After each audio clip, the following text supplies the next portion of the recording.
War Report family, what's up, man? Have you guys been keeping up with what's going on? I know you guys have been keeping up with what's going on, man. We're gonna get straight into it. It's your man Ike Jones, Mike G here. Uh man, Nick Saban, St. Nicholas, coach of that other school. He stepped into it a little bit yesterday, making some comments about NIL. And we've been talking about NIL a lot on the channel.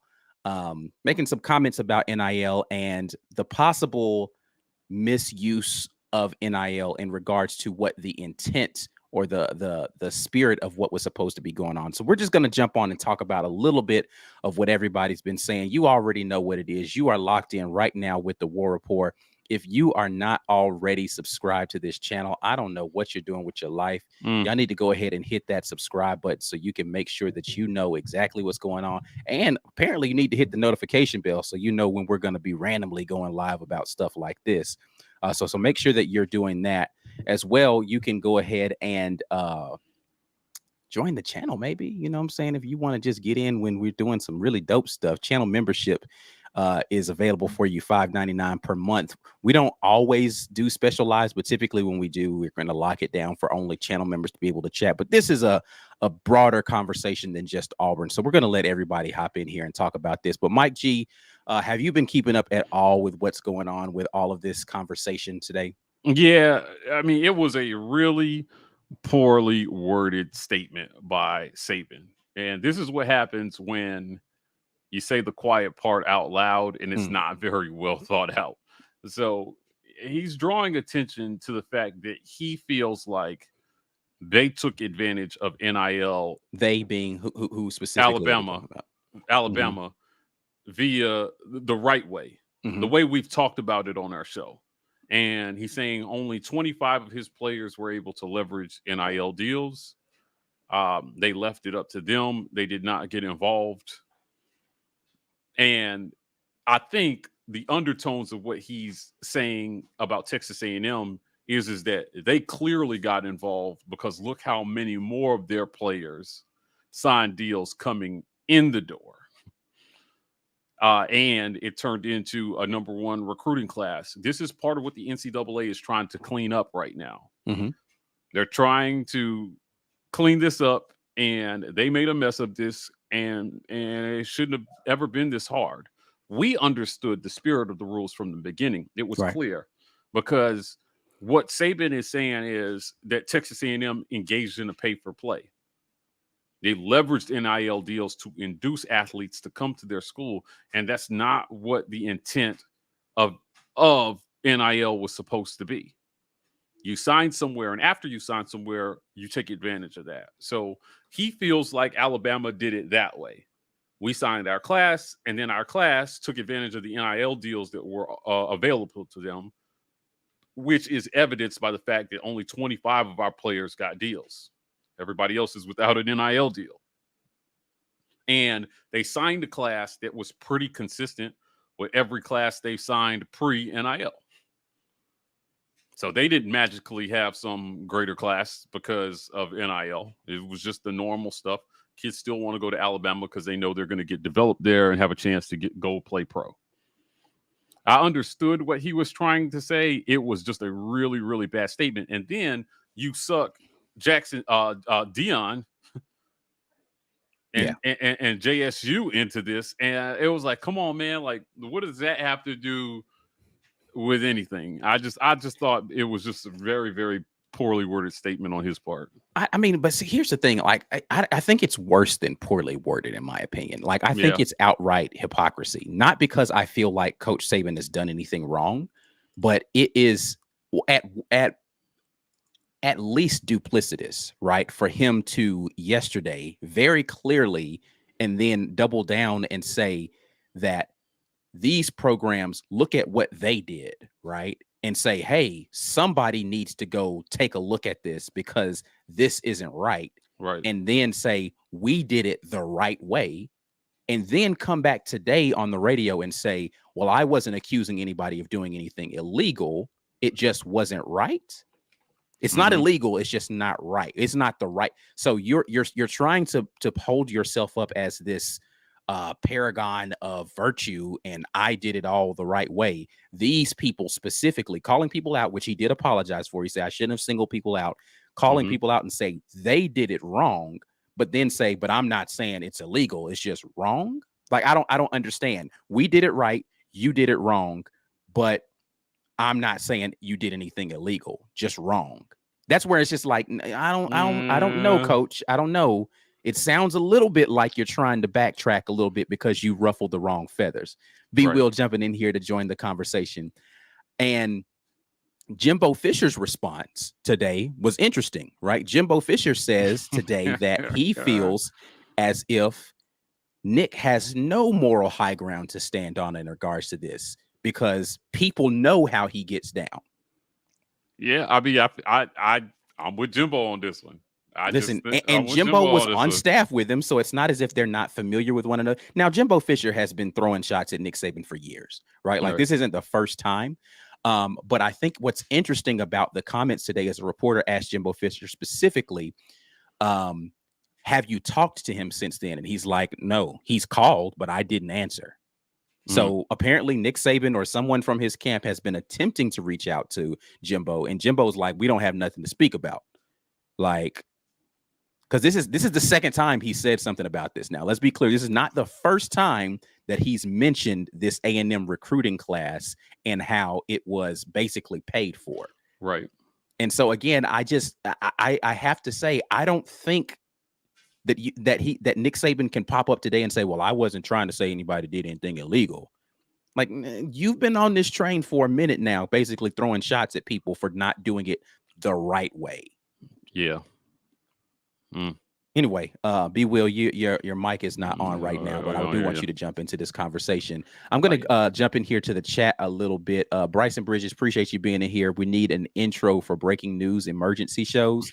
Maybe so. Yeah, I would come up with something. I would come up with something just for that. Asking you shall receive. Kyle Sweat says Jimbo tripping, maybe tripped up big time. Jimbo is tripping here. You think Jimbo is wrong for being upset? So this is a narrative that I've been seeing on social media. I've been seeing a lot of people, of course, are talking about this, and people are like, "What is Jimbo complaining about? He shouldn't have said anything." And I'm just confused. If he specifically mentioned me, am I not supposed to respond? Right. If any other podcast was out there saying the War Report, like, there's a lot of people out here doing stuff wrong as far as how they're handling their YouTube channel. I mean, look at what the guys at the War Report are doing. Yeah, I'm responding to that. You named me, not just some ambiguous thing where you mentioned something that might have applied to me, but maybe it didn't, because now I feel like if I speak up then I look guilty. But you specifically mentioned me. You're darn right I'm responding. That's not tripping at that point in time. This is me defending myself because you have made a frontal assault on my character. I have the right to respond. I just don't see how that's Jimbo tripping, but maybe you mean in the fact that he paid for all these players in NIL. So I'll give you a chance to clarify that statement. But yeah, B Will jumped in here. I'm gonna let you talk, and then we'll get back in here to the comments. I appreciate everybody jumping in. TWR Special Live talking about the kerfuffle, the what I call the spoiled rumble of people who are embarrassed with riches and now are fighting amongst each other about who got to their riches the correct way. Anyway, B Will, floor is yours, sir. You know, it's very appropriate.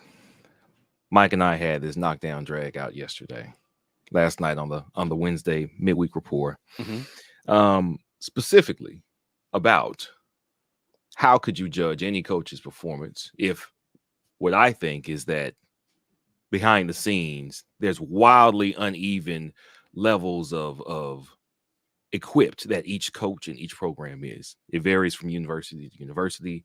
A lot of it depends on the coach, but some of it is inherent at the university. Some of those advantages are built in because of that program, what they like to do, what they value. For instance, we always give this example. UK football is not nearly as prominent as UK basketball. It's just because they don't care about football like they care about basketball. The same thing in Alabama with football versus basketball. Football's a big dog.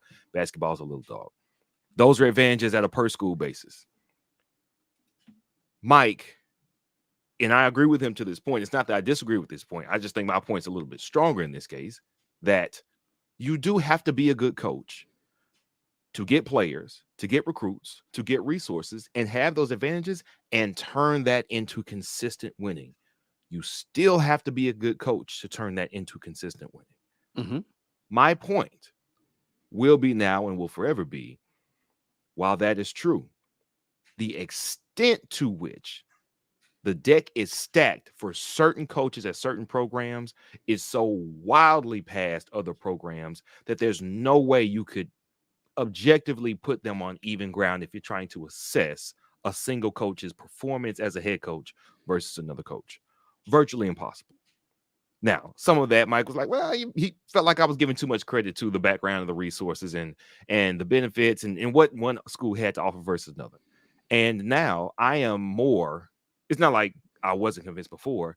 JImbo got in front of a mic today and said the exact same thing I've been saying about Nick Saban. Ladies and gentlemen, I think we're about to make War Report history. No, we're not. No, Will is about to agree with Jimothy T. Fisher. Go, sir. Continue. Well, listen, man.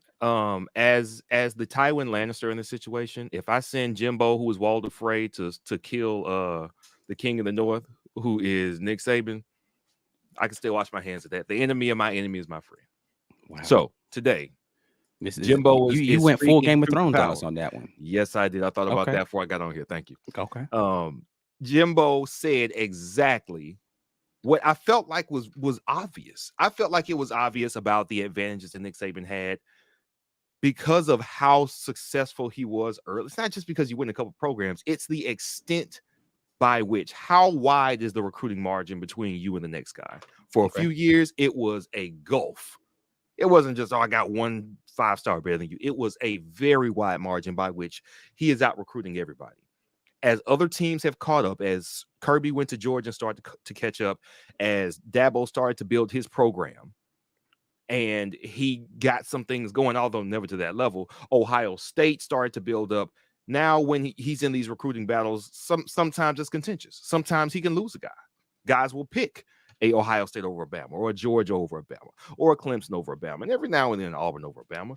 And now with NIL, and this is why Saban is all up in arms, well, now I don't just have to out-recruit the guys who actually have good programs. I have to out-recruit Texas, who's a terrible program and has been for the last at least 10 years. Now I have to out-recruit them because they can just slather money onto new recruits. I didn't have to do that before. I used to be the king of the block because, hey, championships, playoffs, New Year's Six bowls. You want all that? Come on down here. Plus whatever else we all knew was going on under the table. But now he's upset because, well, you're telling me I got to outbid USC too?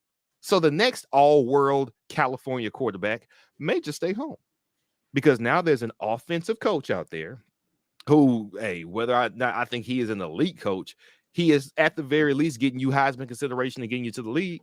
Now you have to compete with that and more NIL money than Alabama can get you. So why would I leave home for that? Why? Now the party's at home. I don't have to go to Alabama to get it.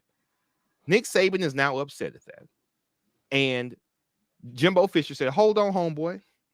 I've been on your staff.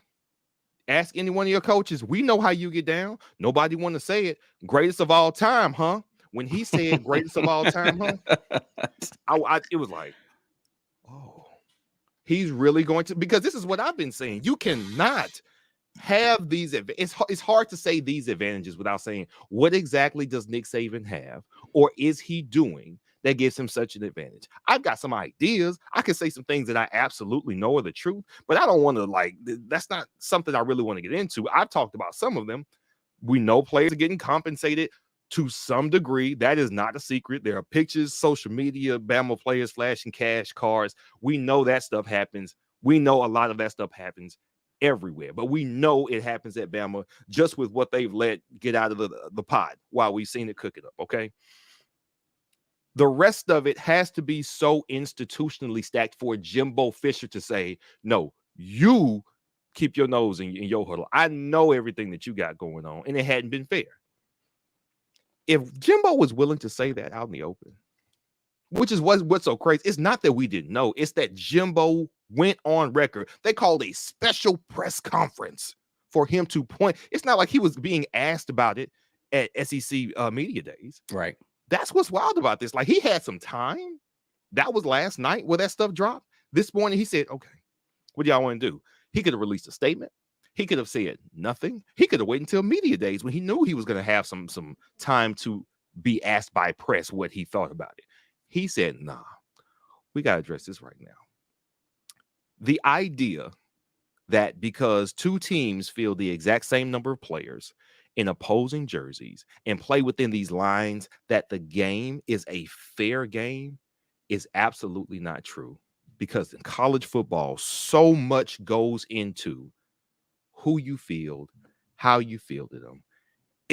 Wildly different levels of resources and fundamental preparation could be going on between two teams. And I always found it very difficult to level that, to reconcile somebody being the greatest of anything when you have more to work with. And now I am convinced, probably even more so, that we will never know, commoners probably will never know the extent to which Nick Saban has built himself and continue to enjoy an advantage. And we probably don't even know all the ways he has advantages over other people, which is why it's still very hard to objectively, how do you make a greatest college head football coach? I don't know. I don't know. If you can't walk into Vanderbilt right now and to do what you can do at Alabama, are you the greatest coach? No, because you didn't have the same stuff. Why would you?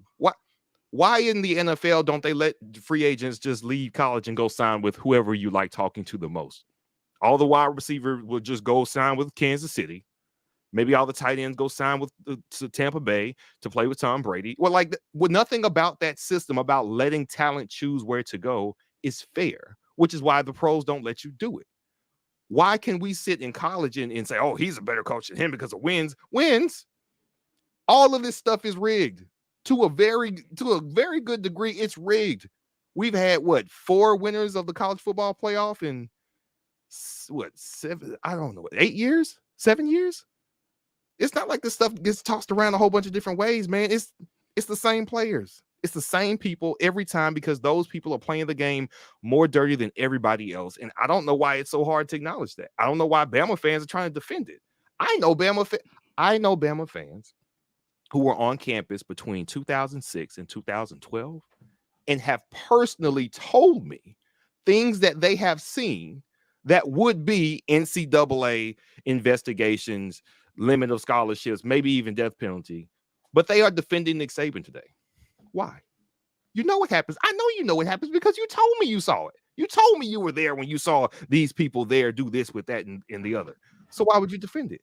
We know what's going on. Why can't everybody just acknowledge it? I don't know why the media rushes to defend Nick Saban every time. Well, JImbo doesn't know what he's talking about. Why wouldn't he? He's in the same game, chasing the same recruits, was on the man's staff. And now those SEC circles are tight, man. Everybody, every assistant coach is out there chasing the same recruits that Saban's assistant coaches are chasing.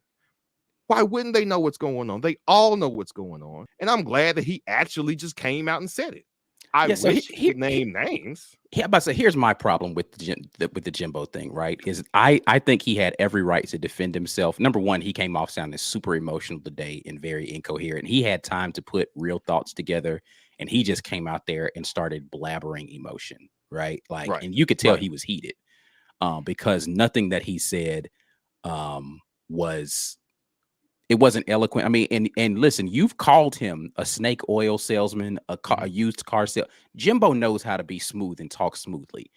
This was him trying to contain anger, and he was heated. But to be clear, he didn't say anything new today. Well, so this is where I'm getting to. What I'm getting to is that the problem I have with it is that it was just this veiled, ambiguous, I know, and there was nothing. Like, it was just a bunch of it was a bunch of finger pointing back in the other direction. So it just leads to more wild speculation as opposed to specifics. But my thing is, I don't know that JImbo can get too specific without exposing himself. And so it just becomes this thing where it's now a media narrative that you get to pick sides on because nobody knows for sure. They just fall on whichever side you think you align with, or whichever side you dislike most. Right. Yeah. JImbo didn't say anything new today. He responded the same way when people accused him of buying his class before. Right. So he's been very consistent on this issue, right? I don't know that I disagree with him. I think that their base was more prepared to act on NIL than most other schools. They've got more money. And what he is getting upset at is the insinuation about the role he played in the deals that these recruits signed. Because and he's upset that he feels like people are so let's just say he feels like nobody's accusing him specifically. People still feel like the money was the reason, and he's trying to say, look, no, my guys worked hard for this. The money was not why. It just happened to be a factor in there as well. But it didn't change anything about how hard they recruited. That's his point. They were still bringing in top 5 recruiting classes. And NIL certainly played a role in getting an extra 5-star or so to push them to this greatest class of all time that they had. Ultimately, I still feel like it comes down to coaching at the end of the day, because if JImbo is not a good coach, then all these 5 stars, the result is still going to be the same. You're going to finish behind Saban. He's not that far behind you in recruiting. I mean, look, he still signed the second best class. And from Saban's end, I think when you look at the class that they signed, it's not that dissimilar from any of the classes that they've signed previously. Right. So you could make a reasonable assumption that Alabama did not take advantage of NIL the way other schools were. While their kids signed deals, they had 25 kids sign deals, but they recruited the same way. What Saban is decrying is now we may have to change the way that we recruit if this is the way the game is going to be played now. Where he erred was, and again, I just think there's a lot of misinformation floating out there with things that cannot be verified about how much money went into Texas A&M's recruiting class with NIL. Those numbers aren't public. They were wildly speculated with no basis for fact. Nobody can show me a paper, anything that says, hey, this is exactly how much this kid got or this kid got or that kid got. Those are private. Those athletes are allowed to keep those numbers private. There's nothing about that requires that those numbers be public. And I would keep them private too, if I were them too. I don't know why I need everybody else to know how much I'm getting paid if I'm a millionaire already in college. So, what this boils down to is I do think it was a bit of a hissy fit on Saban's part that now you cannot do what you've always done. You have to do something different. Mm-hmm. Right. Because and that's always been my issue with Saban. Every time he has to make changes to his thing, he gets on some sort of tirade. It's like, wow, these people are out here playing really fast. What's that about? Oh, what's that about people playing fast? It's like, what are we doing here, bro? Ultimately, I just don't. In the grand scheme of things, I'm not sure how much it's actually going to matter. Like, I mean, maybe Texas A&M lands a big-time quarterback that might not have gone there otherwise, and maybe that kid is a generational type player. Maybe. I still think the consistency and the process by which you develop players is going to prevail, because this will be the last class that Texas A&M takes advantage of to this extent. Essentially, before the rules got set, they went out and their alumni base took advantage of this to the max. And other schools are mad that they did not get as ahead of it. But the rules are wildly different from state to state. State law prevents some schools from doing other things. Alabama itself passed NIL rules that were more strict than the NCAA's, and they had to repeal it because it put our universities at a disadvantage. So during a large part of the recruiting process, he probably couldn't have even taken advantage of it the way they did per state law. Yeah, we had to repeal it because it was so restrictive based on the set of guidelines that the NCAA, issued. So if all things are equal, and I just be careful about who we're pointing fingers at and assuming that it's not happening here or hasn't happened here. right? I don't know that anybody's pointing any fingers at anybody. Yeah, at least not in this conversation. I would just caution that, and maybe that's why JImbo I saw a comment here that said, hey, I'm glad Gus ran a clean program. Hey man, hey, don't. Yeah, I would say it. So here, the only reason I am going to push back a little bit on what you're saying, Mike, is that works in the case of JImbo versus Nick. Why did he have to name Jackson State in that? Yeah, I don't understand that. This is where it turns into, this isn't just, oh, they out recruited me. He's decrying the system of NIL, and then he specifically names an instance with Coach Prime and a recruit, and he's like, why hasn't anybody looked into that? Right. He said issue with that. He said they paid for $1 million for a player. They did not pay, and Prime has said that. The kid has said that Jackson State has not paid me money. I did not get money from Jackson State.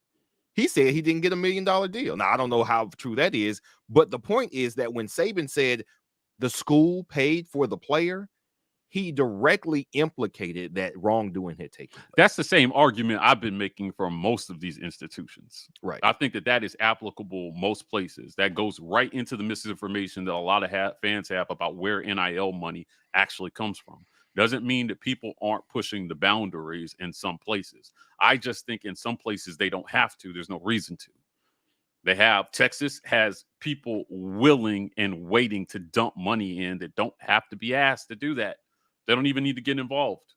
All they have to do is just sit back and watch the recruits come, because their alumni base doesn't need a call to action to toss NIL money in. Apparently at Auburn, we do. We do need a call to action. If we didn't, then that's a part of the education that needs to happen, though. It's like people think, oh, it's Auburn that needs to do it. But let's go to the comments here for just a second. We're going to pick back up with this conversation, talking about the spoiled rumble between Jimbo Fisher and Nick Saban. Bryson Bridges jumps in here, says Jimbo needs some gummies. Listen, we all need gummies. And if you need to do that, you need to be hitting up our friends over at Rogue Shop. RogueShop.com using code RAPPORT. I don't know why I always want to put a slash in there. It's not like some special webpage. But anyway, RogueShop.com, code RAPPORT is what you want to use if you need a little bit of anything, man. They've got a lot of herbal things that can help you out through a lot of different situations, health benefits, as well as sleeping, just getting you calm, whatever's going to happen. RogueShop.com is the place you can go. Go get you some gummies and tell them the War Report sent you. We appreciate them for always being a sponsor of the War Report. Here in the comments, Eli jumps in and says, do coaches start possibly incriminating each other and themselves by doing this? 100%. Again, I think that's the reason why Jimbo Fisher can't be too specific as to what he knows, because then it calls into question some activity that he was either willingly a participant in or he witnessed and never said anything about, right? And so he has to throw these veiled shots. Any thoughts on that comment, fellas? Yeah, that's why they're never going to do it. Applicable to every SEC school. That's why SEC. This is not just SEC. Literally all programs across the country. Yeah, it's applicable to everybody. Lawrence Robinson says, without the smoking gun, all we have is speculation. Absolutely. That's what we were saying earlier. If you're not willing to produce evidence, then why are we even having this conversation? We'll never know specifics, but we know that even before this conversation right now, where he's defending himself against Nick Saban, Jimbo said prior, and Kirby said prior, hey, this stuff was going on. It's just going on over the table instead of under it now. So they have already said what we know, and plenty of players already own up to what we know. It's the NCAA doesn't want to go looking under the rug. They just want football to keep happening. So no, nothing's going to happen, because nobody who's in the know is going to name names, because they're still in the game with dirt on their hands. So everybody's just going to talk and point fingers at each other without naming specifics, and nothing's going to happen. Yeah. Bryson Bridges jumps in again and says Mike G was a bum yesterday for arguing with B Will and not doing his job. Now B Will is a bum for taking Jimbo's side. As long as Ike Jones is not a bum, I'm fine with all of that. Hey, I'm with him when he's right. He's right today. Kedron, friend, says, my issue is he called out Deon, saying that he bragged on Twitter about giving Travis a bag when Deon did the complete opposite. I think that it's a dirty move by Saban to make up a lie like that. And this is where I have again, that's my biggest issue with this entire thing, is like, there was absolutely no reason for him to take a shot at anybody specific, which he apologized for. But the part of the apology to me that makes it feel disingenuous is that he was like, I'm not accusing anybody of doing anything illegal.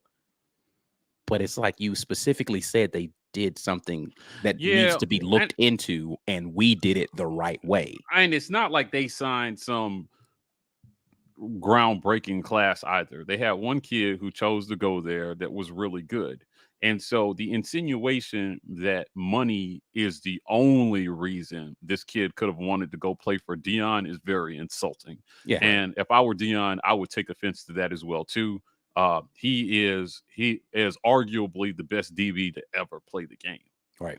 You think maybe that played a role in why a DB wanted to go there? Right. Like, come on, man. Dude, it was just weak. It just like I feel like Saban was off his meds today and just started. Yeah. Well, so and here's the thing. Apparently, he and Coach Prime did have a conversation today, which led to him kind of backtracking off of that whole thing. They said that they were going to talk.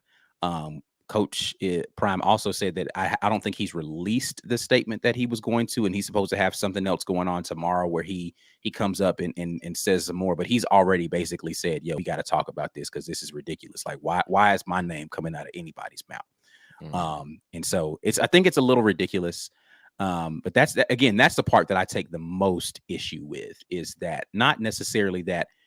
Okay, so a bunch of people speculate that Texas A&M did wrongdoings. Why is Nick Saban the one that's jumping up and down saying this isn't right? You guys aren't doing it right. And that's what sticks in my craw more than anything today, because we may not be able to tangibly write out a list of here's every time you did wrong behind the scenes and got an advantage, Nick. But we know that you have more going than other places. I would hope that these coaches go, listen, I know that you just got some better players. I know you just upgraded your facilities. I think I'm the better coach and the better program. So bring it on. I'll see you on the field.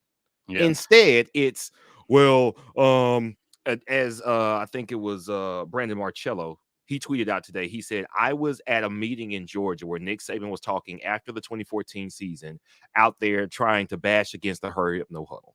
Of course, what had gone on? We had just beat Bama with the hurry up, no huddle in 2013. 2014, we go and put 44 on Bama at their place, which is still the most points Nick Saban has ever surrendered at home in Tuscaloosa to this day. Wait, the LSU put up one? No, they didn't. Not when they won in 2019. So what happened was the hurry up, no huddle whooped his ass. And then all of a sudden, well, we got to do something about this because the players and the safety and the players. No, you lost. And here you are with, you came in 2007. So in 2014, you've been on the job for 7 or 8 years and you lost. You lost, and then you still got embarrassed some. And now you want to change the rules because that's all you can do to slow hurry up, no huddle. And it worked. So now when the rule got changed, that if the offense substitutes, we have to give the defense a chance to substitute. Now, it used to be that once you're lined up, you go. And if they're not set, that's on them. Right. Nick Saban got the rule changed through all his crying and boo-hooing.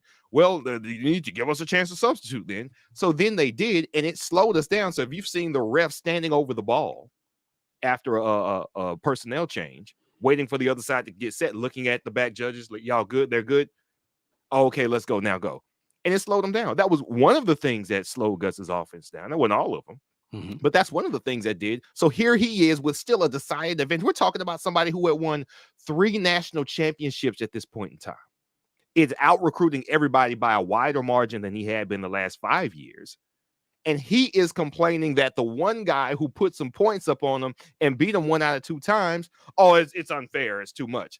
That's what I don't like about this. Is more shades of that, which is I had an advantage everywhere because I could go and tell a recruit, I can get you to the NFL before Jimbo Fisher can. And that's true.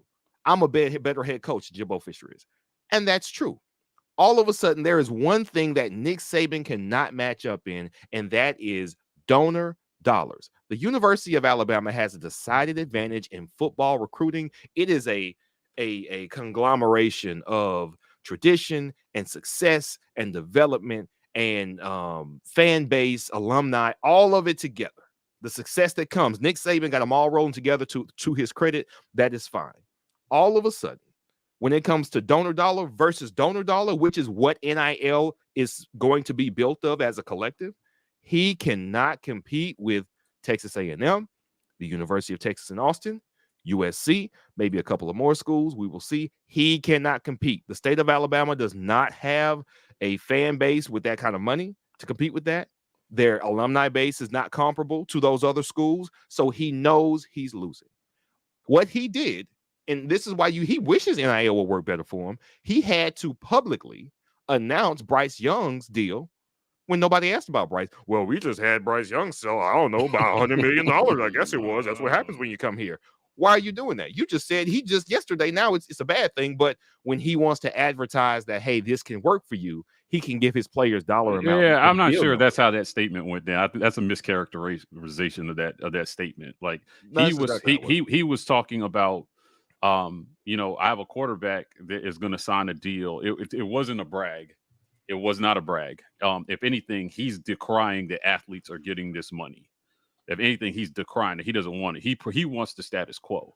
He wants it back where essentially he has more control, because giving the athletes money takes control away from the coaches. Nick Saban is in that school. He would rather none of this be happening, period. So I would agree with that. That's true. So like when you look at this, I think that Nick Saban's stance really is based on the fact that, you know, a lot of the advantages that you're talking about, he created those advantages at Alabama by developing and winning. Okay. And then he figured out how to parlay that into more success and just kept it going. And so a lot of the institutional advantages, I mean, look, other coaches before him were not able to take advantage of it. Agreed. So the money is the dollar amount, I think, is not as important in this discussion, because number one, we don't know how much money went into Texas A&M's class. Show me a verifiable dollar amount. I think the bigger issue is that the rules weren't clear, and Texas A&M pushed the line more than anybody else. And now Saban is saying we need to be able to push the line too. But what's standing in his way is possibly legislation. They're in a different state. This is why I don't understand. This is why the NCAA mucked this up so bad.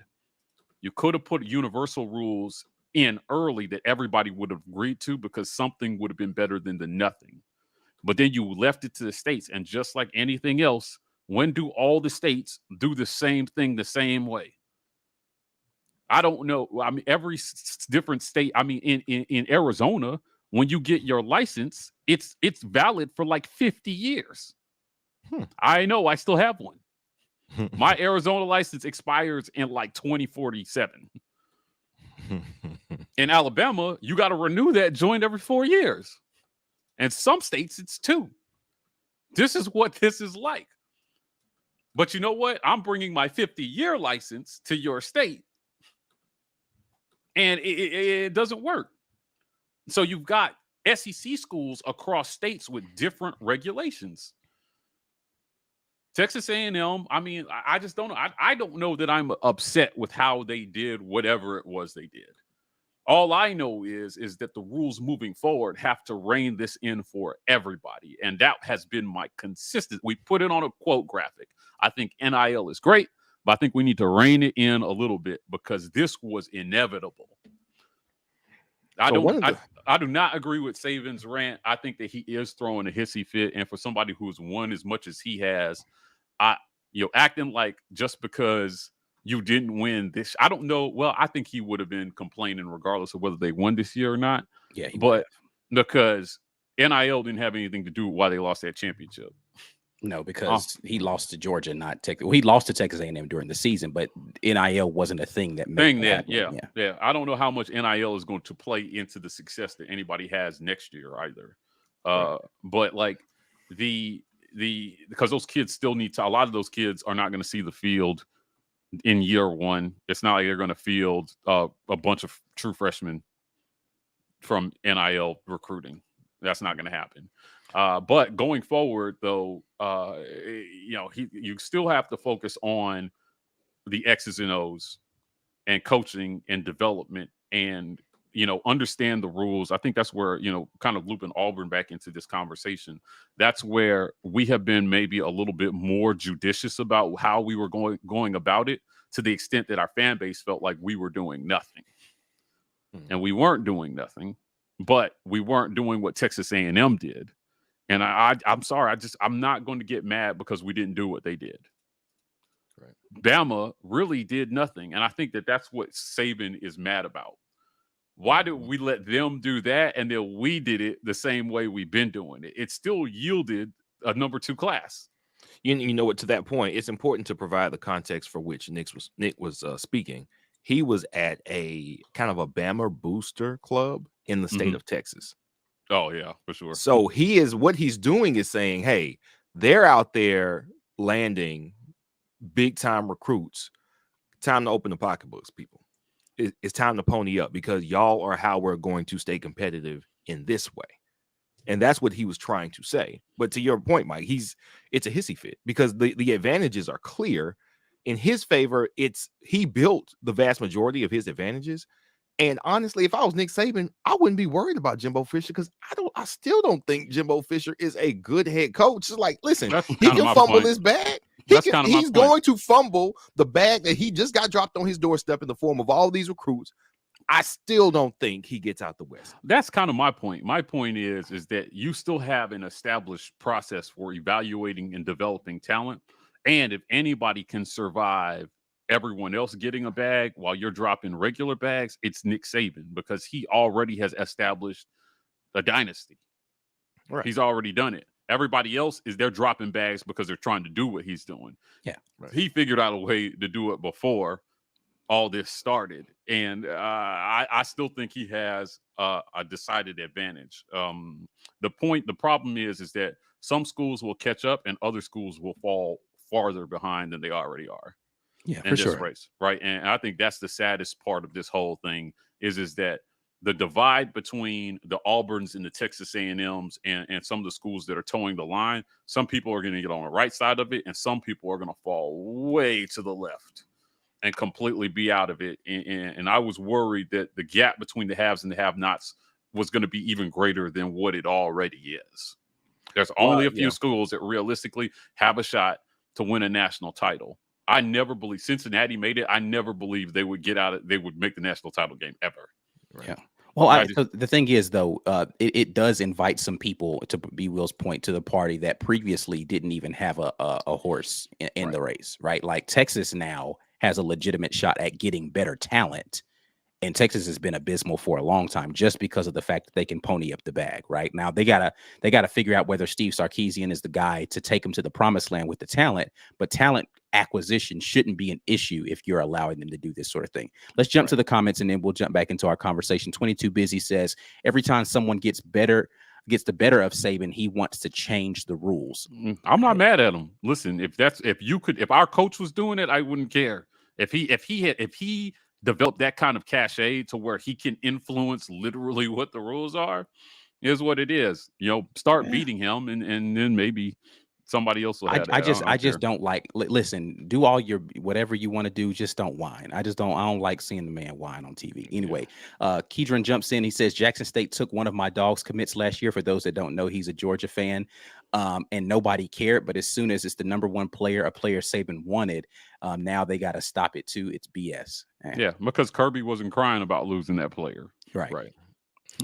He just had a defense stack with he defensively talented his way to a championship. He wasn't finna point no fingers. Like, I just got off. I'm good. Yeah, he won a national title with one of the Stetson Bennett. Right.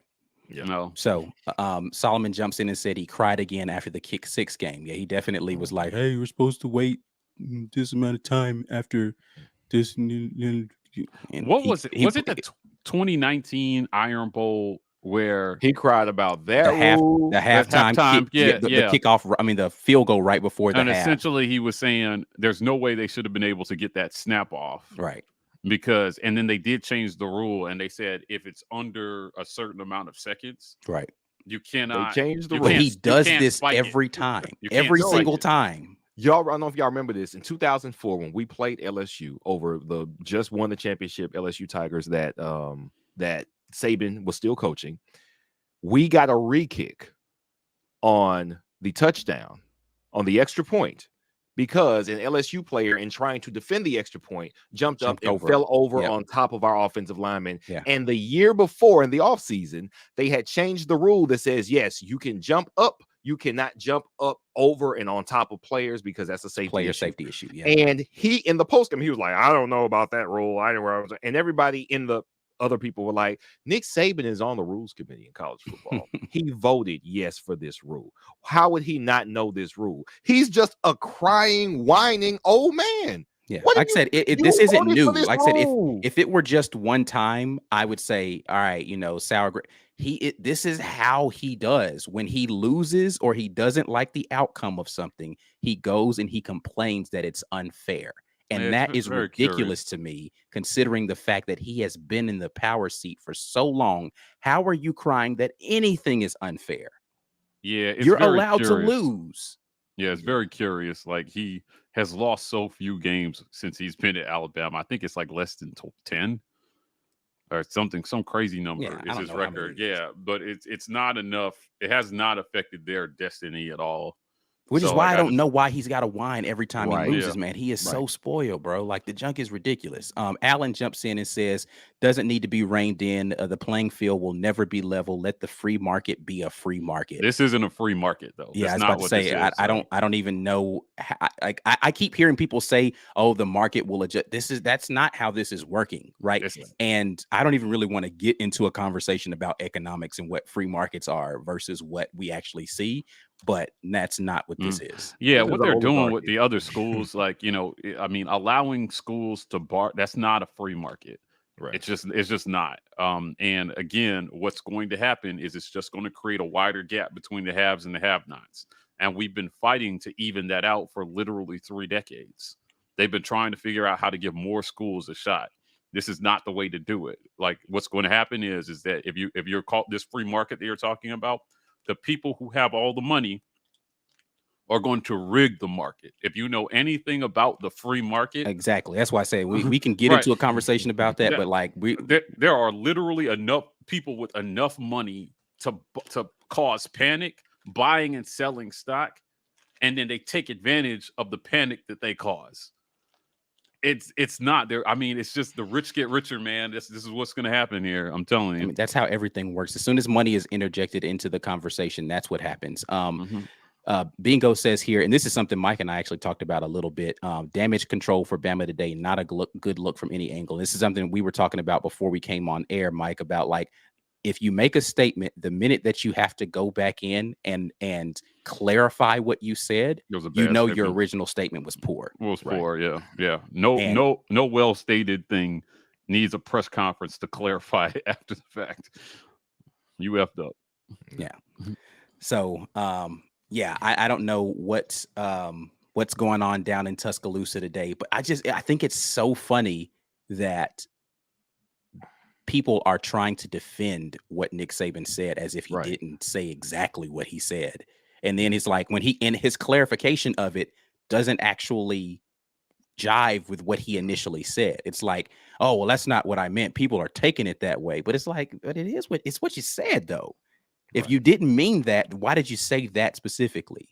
Yeah, that's what happens when you say stupid stuff off the cuff, though, right? I believe that he was not accusing them of cheating.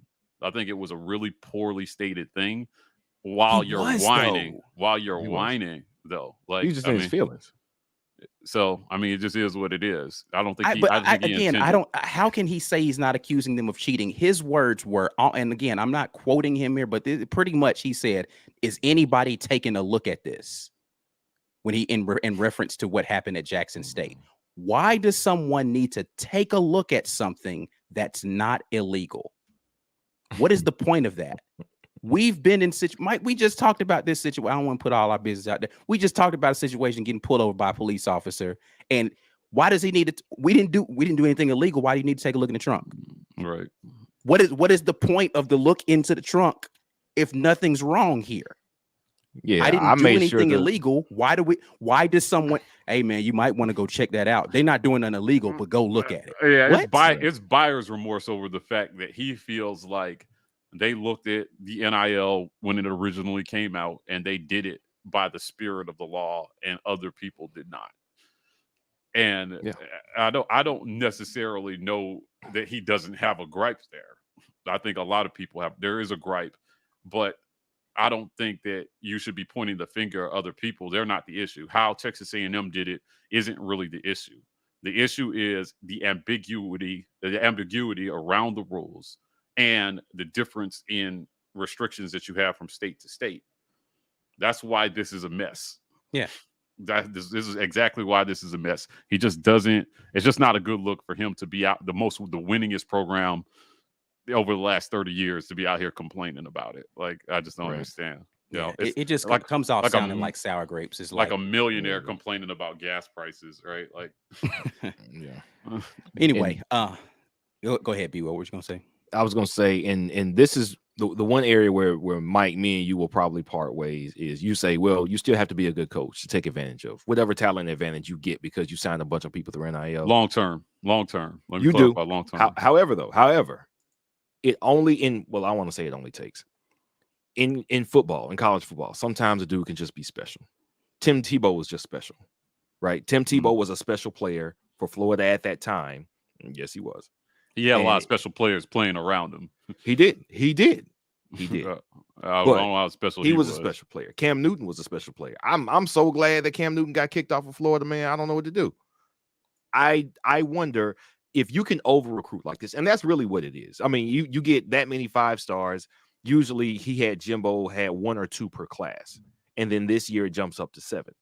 Even if 3 of those guys leave because they can't get playing time, all you really have to do is land 2 of them that are outstanding players. And I'll give you an example. So Alabama, their defense was pretty mediocre last year, but Will Anderson is a monster.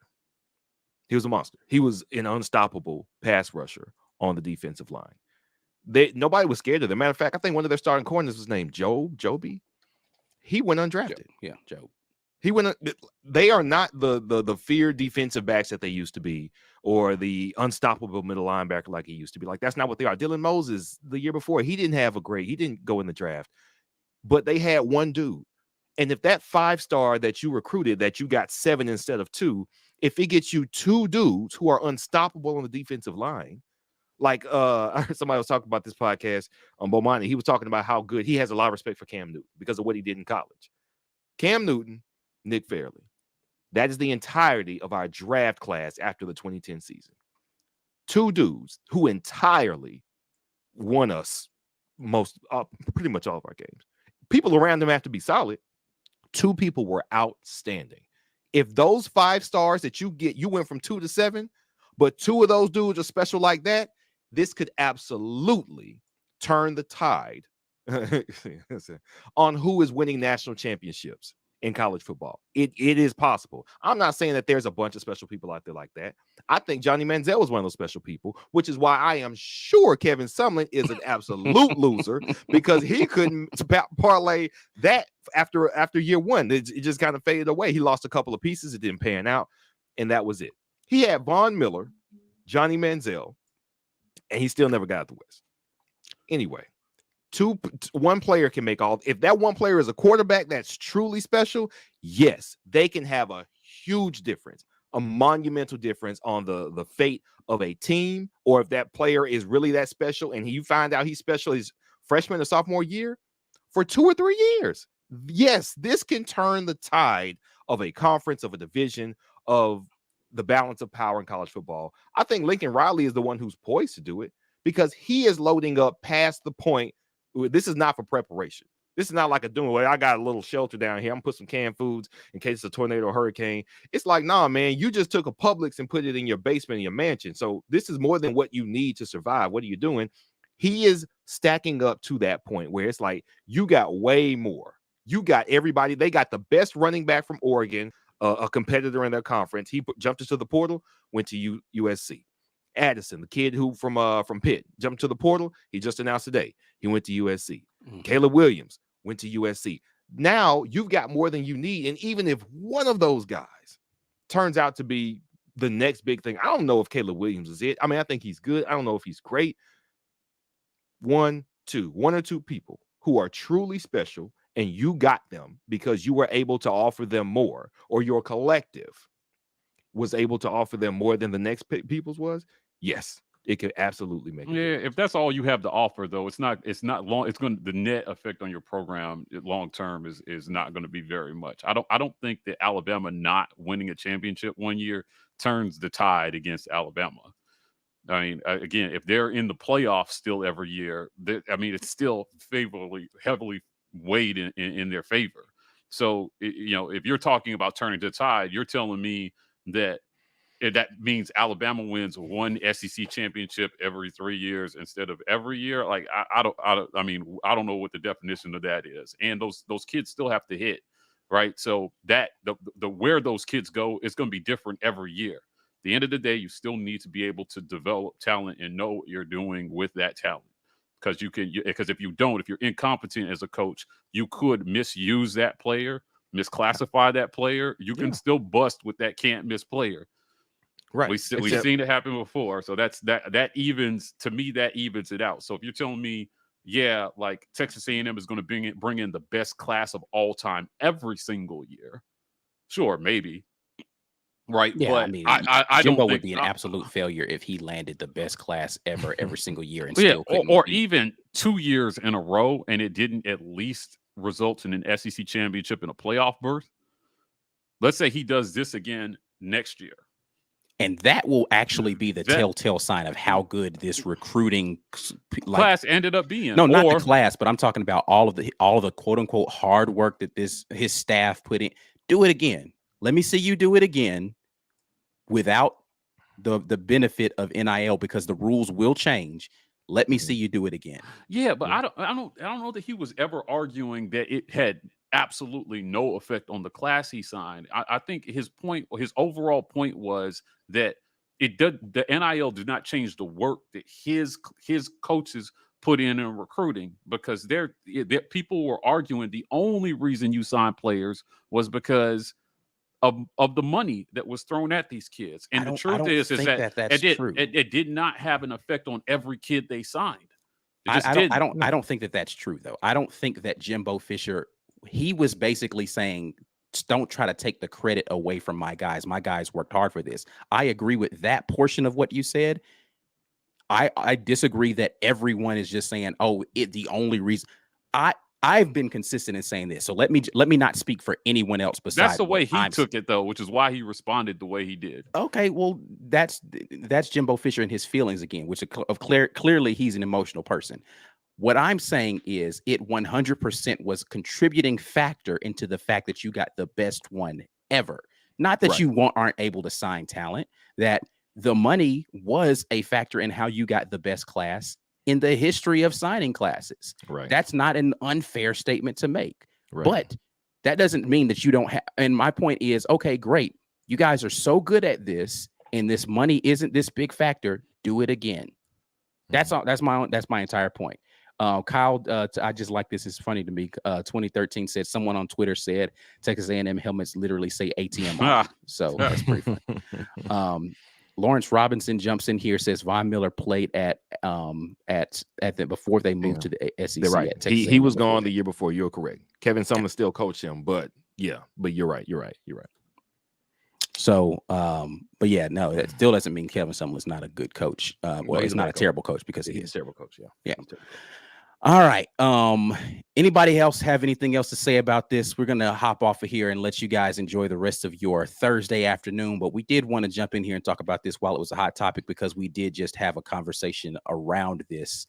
And, again, I'm not going to say I'm clairvoyant, but I did say specifically Jackson State was going to get pulled into this whole debacle at some point in time. I told you guys, I just didn't expect Nick Saban be the person that turned and point the finger in their direction, but I figured it would happen. So anybody got anything else that they want to say in regard to any of this stuff? Yeah, I hope they find a way to iron all this out quickly before it destroys college football. All this is going to destroy college football. This is not a good thing. I just don't see the path to fixing it if you're going to leave it in the state's hands and you're not going to have a single governing body make the rules for everybody. That's it. Because what Missouri is trying to do right now is completely ridiculous. Missouri and California are really like just like what? Yeah, they're doing the most right now. At some point in time, I have to think that they're doing this just to kind of like show people how ridiculous it is to force the hand. I don't know, but it's just I don't even know what the point of those legislations that were introduced are. So we'll see what comes of it. All right, y'all. Well, we're going to get out of here. We appreciate y'all jumping in with us. If you haven't already, man, make sure you share the video out there so people can join in on the conversation. Make sure you drop some more comments down there in the comment section, even after the live is done. Click like on this video before you get out of here. Subscribe to the channel. Make sure you hit the notification bell so you know when we're going live, because you just never know when something crazy is going to pop up that we need to jump on here and talk about. If you're not following us on social media, we are the War Report on Instagram, Twitter, and we are TW Report on TikTok. Man, we are about to get out of here, and we love y'all and appreciate everything that y'all do to support us. But we out of here, man. War Report, War Eagle, holla. Yep.